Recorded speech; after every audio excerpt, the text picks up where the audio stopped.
இந்திய ஜனநாயக கட்சியின் மாநில மாநாடு மார்ச் 2 திருச்சி சிறுகனூரில் அணிதிரண்டு வாருங்கள். திருச்சியில் நடைபெறவிருக்கும் இந்திய ஜனநாயக கட்சியின் மாநில மாநாட்டிற்கு கடை வீதியில் உள்ள ஒவ்வொரு கடைக்கும் நேரில் சென்று அழைப்பு விடுக்கப்பட்டது. திருச்சி சிறுகனூரில் மார்ச் 2ஆம் தேதி நடைபெறவுள்ள ஐஜேகேவின் தேசம் காப்போம் தமிழை வளர்ப்போம் மாநில மாநாட்டிற்கான அழைப்பிதழ் புள்ளம்பாடியில் உள்ள கடைகளுக்கு நேரடியாக சென்று வழங்கப்பட்டது. ஐஜேகே பொதுச் செயலாளர் ஜெயசீலன் தலைமையில் அழைப்பிதழ்களை வழங்கிய போது முதன்மைச் செயலாளர் சத்யநாதன், அமைப்புச் செயலாளர் வெங்கடேசன், திருப்பூர் மாவட்ட தலைவர் பாரி கணபதி மற்றும் ராஜேஷ், சுகுமார் உள்ளிட்டோர் உடனிருந்தனர்.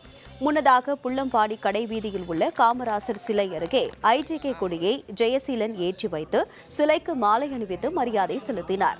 அழைப்பிதழ் வழங்கும் நிகழ்வை ஒடுத்து செய்தியாளர்களிடம் பேசிய அவர், மாநாட்டு பந்தலுக்கு 47 ஏக்கரும் பார்க்கிங்குக்கு மட்டும் 100 ஏக்கரும் ஒதுக்கப்பட்டுள்ளதாக குறிப்பிட்டார்.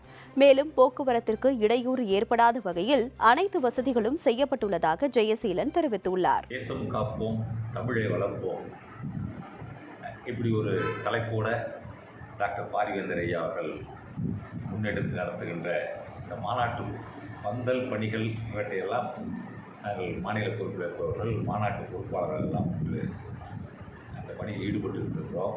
எங்களுடைய எதிர்பார்ப்பெல்லாம் குறைஞ்சது 3 லட்சம் பேர் வருவாங்கங்கிற எதிர்பார்ப்பு இருக்குது. உள்ள சீட்டு பட்டுமே 1,50,000 சீட்டு போட்டுருவோம். உட்கார்றதுக்கு வசதி செஞ்சுருக்கோம். 3 லட்சம் பேர் எதிர்பார்க்குறோம். பணி மிக சிறப்பாக போயிட்டுருக்கு.